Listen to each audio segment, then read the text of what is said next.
بسم اللہ الرحمن الرحیم نحمدہ ونصلی ونسلم علی رسولہ الکریم۔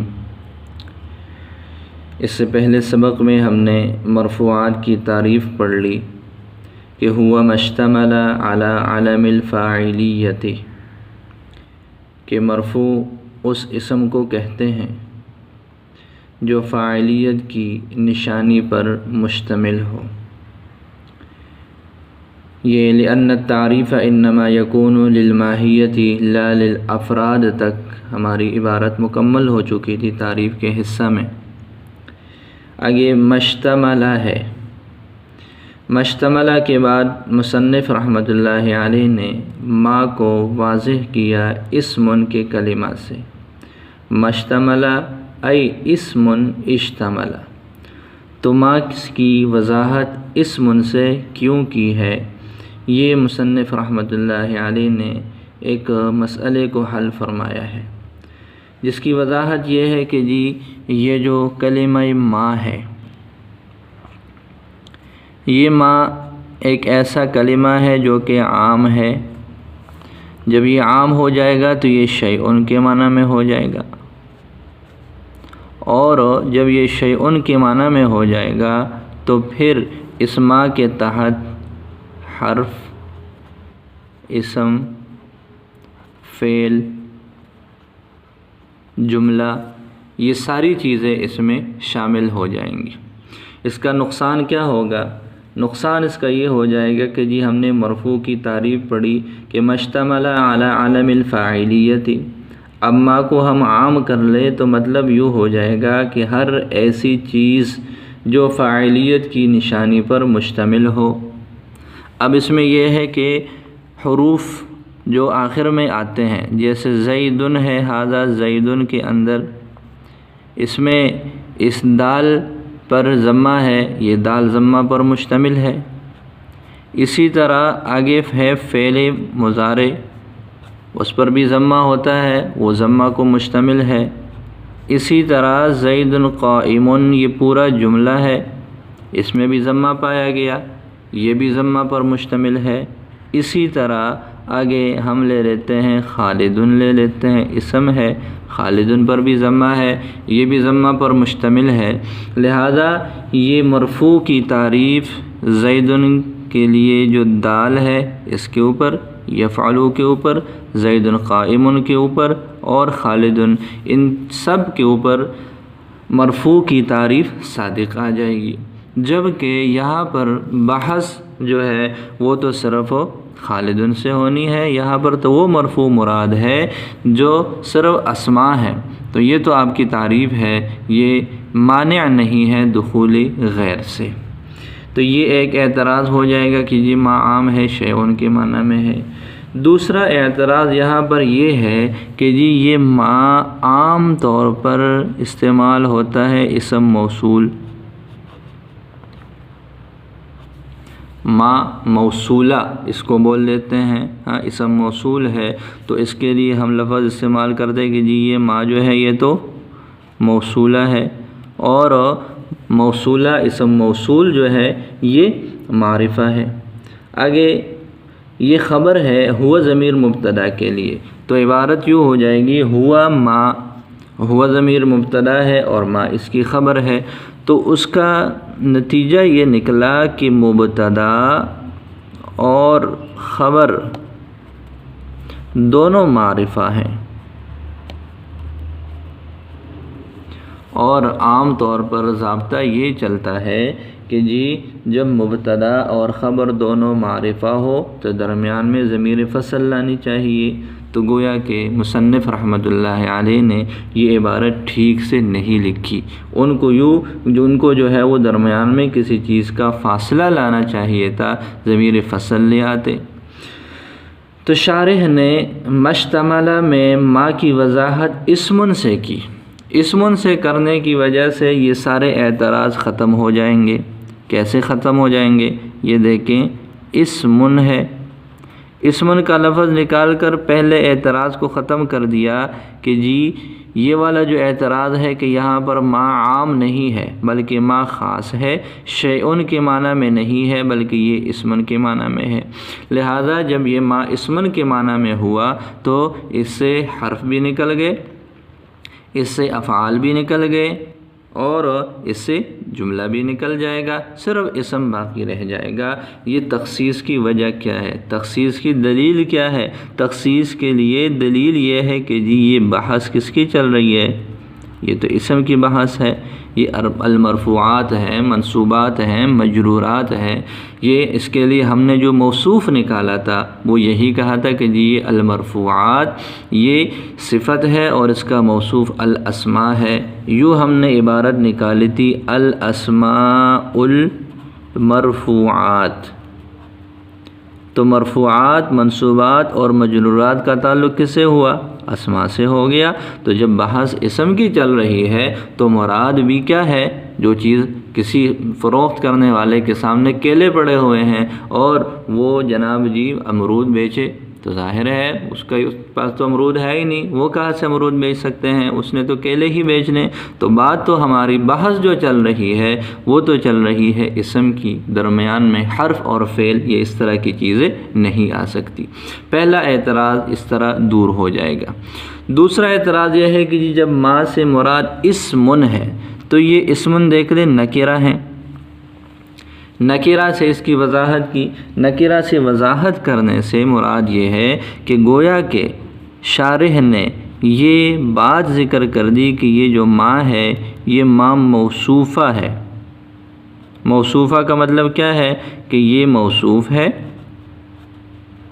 ما، اور جو بعد والا ہے یہ اس کے لیے صفت ہے۔ یہ یہاں پر جو ما ہے یہ ما موصولہ نہیں ہے، موصولہ ہوگا تو بعد والا پھر کیا ہوگا؟ اس کے لیے صلہ ہوگا۔ تو یہ موصول اور صلہ یہ نہیں ہے بلکہ یہ موصوف اور صفت ہے، لہذا جب یہ ما موصوفہ ہو جائے گا تو بعد والا اس کے لیے صفت ہے، تو پھر وہ اعتراض کر دینا کہ جی مبتدا بھی خبر ہے اور مبتدا بھی معرفہ ہے، خبر بھی معرفہ ہے، درمیان میں فصل کا ہونا ضروری ہے، وہ بات ختم ہو جائے گی۔ کیوں ختم ہو جائے گی؟ کہ اس کے شروع میں ہوا ضمیر مبتدا ہے، وہ معرفہ ہے، اور ما مشتملہ یہ اسم یہ ما جو ہے موصوفہ ہے، آگے یہ موصوف ہو جائے گا، اور اشتملہ اس کی صفت ہے، موصوف صفت مل کر یہ نکرہ ہے، لہذا یہ اعتراض بھی اس انداز سے دور ہو جاتا ہے۔ آگے مصنف رحمۃ اللہ علیہ نے علی علم الفاعلیتی فرمایا ہے۔ علی علم الفاعلیتی کے بعد جو متن شارح کی عبارت ہے دو لفظ ہے۔ نمبر ایک پہلا جو ہے وہ یہ ہے علامت کا لفظ کہا ہے، ای علی علم الفاعلیت ای علامتی کون الاسم فاعلا۔ یہ علامت کا لفظ شارح نے کیوں لگایا؟ علامت کا لفظ شارح نے اس وجہ سے لگایا ہے کہ جی یہ ایک اعتراض ہے۔ اعتراض یہ ہے کہ ماتن رحمۃ اللہ علیہ نے یہاں پر علم کا لفظ استعمال کیا، اور علم کس کو کہتے ہیں؟ علم تو مخصوص چیز کا نام ہے۔ ہم یوں کہتے ہیں کہ جی ما وضع لشیء معین، اور اس کی مستقل طور پر اگر ہم علم کی تعریف کریں تو علم کی تعریف پھر یوں ہو جائے گی کہ ما وضع لشیء بعینہ غیر متناول غیرہ بوضع واحد۔ یہ ہو جائے گی علم کی تعریف۔ مرفوع کی تعریف میں علی علم الفاعلیت کہا، جو فاعلیت کے علم پر مشتمل ہو۔ اور علم کس کو کہتے ہیں؟ ما وضع لشیء بعینہ غیر متناول غیرہ بوضع واحد، کہ جی علم اس کو کہتے ہیں جو شے معین کے لیے وضع کیا گیا ہو اور وضع واحد کے ساتھ وہ کسی غیر کو شامل نہ ہو۔ کیا مطلب؟ ایک بندے کا نام جو ہے، ایک بندے کا نام زید ہے، اب دوسرے کا نام خالد ہے، تو زید کا نام اس پہلے بندے کے لیے وضع کیا گیا ہے، اس زید کے نام کو خالد کے لیے استعمال کرنا اس کی اجازت نہیں ہے، اس لیے کہ زید تو اس کا نام ہے تو یہ اس کے لیے استعمال ہوگا۔ ہاں اگر وہ آگے 2 3 4 5 لوگوں کے اور کے نام کی بھی زید ہے تو یہ پھر ان کے لیے مستقل وضع کیے گئے ہیں۔ جب نام ایک کا ہو تو وہی نام جو ہے وہ اسی وضع کے ساتھ ہم کسی اور دوسرے تیسرے چوتھے کے لیے استعمال کرنا چاہیں تو ایسے نہیں ہو سکتا۔ تو اگر ہم یہ اس کو علم قرار دے دے، فاعلیت کی نشانی کو علم قرار دے دے، اور وہ کیا ہے؟ ضمہ ہے، الف ہے، واو ہے، یہ چیزیں ایسی ہیں جو اس معنی میں اسم کے ساتھ خاص نہیں ہے، فاعلیت کے ساتھ خاص نہیں ہے۔ کیوں نہیں ہے؟ یہ ابھی ہم نے مثال پڑھی ہے کہ جی یفعلوا پر بھی ضمہ آ رہا ہے، تو یہ تو اس کی جو ہے وہ اس کی تخصیص نہیں ہو جائے گی، اس کا علم نہیں ہو جائے گا، اس لیے کہ اس معنی میں اس کو ضمہ کو اس کے ساتھ خاص کر دینا، الف کو فاعل کے ساتھ خاص کر دینا، واو کو فاعل کے ساتھ خاص کر دینا، یہ اس معنی میں نہیں ہے کہ صرف فاعل کے ساتھ ہی استعمال ہوتے ہیں۔ الف کا استعمال بھی ہوتا ہے افعال میں، واو کا استعمال بھی ہوتا ہے افعال میں، جیسے یفعلون میں ہے، ضمہ کا استعمال بھی ہوتا ہے، تو یہ تو اس کے ساتھ خاص ہی نہیں ہے۔ تو اس کا کیا جواب ہے؟ اس کا جواب دیا شارح نے دیا علامت کے لفظ سے، کہ یہ جو علم ہوتا ہے، علم یہ صرف ما وضع لشیء معین کے معنی میں نہیں ہے، بلکہ اس کا معنی جو ہے وہ علامت بھی ہے، اس کا معنی پہاڑ بھی ہے، اس کا معنی جھنڈا ہے۔ لہٰذا یہ علامت جو ہے، علم کے معنی کئی ہے، جس کے اندر علامت بھی ہے، جس میں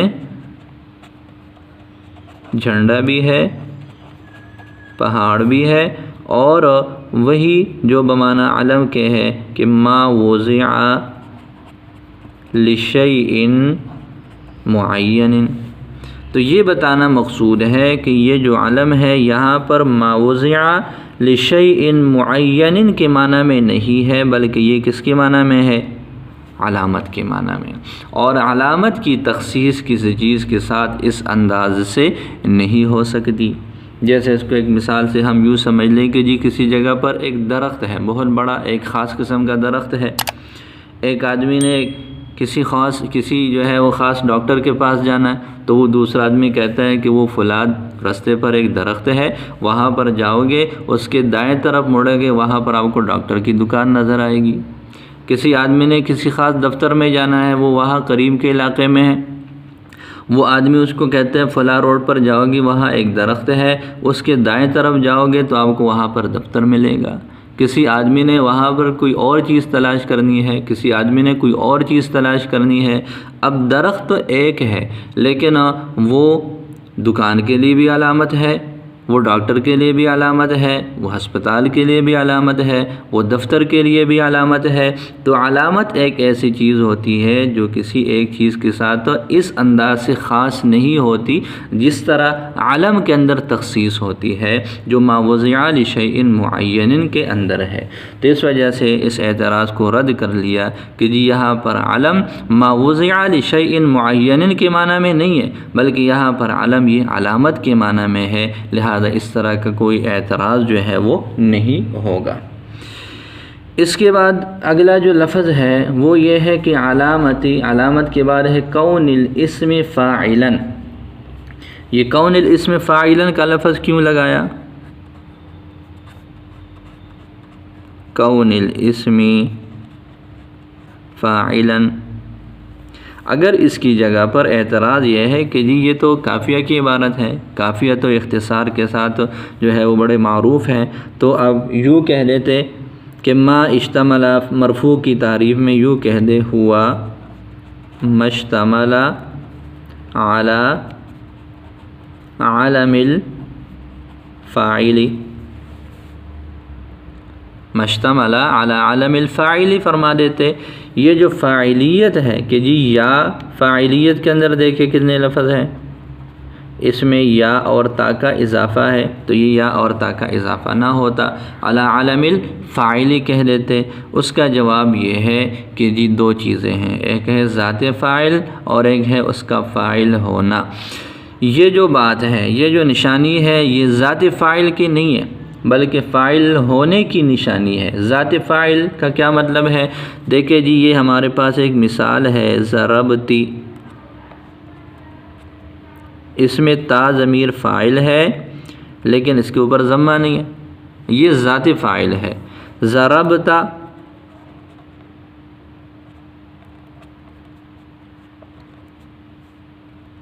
اس میں تا فاعل ہے لیکن ضمہ نہیں ہے، یہ ذات فاعل ہے۔ ذات فاعل کو ضمہ کی ضرورت نہیں ہے بلکہ فاعل ہونا، فاعل ہونے کا، کسی اسم کا فاعل ہونا، کسی اسم کے فاعل ہونے کی صلاحیت کا حاصل کر لینا، یہ اس کی نشانی ہے۔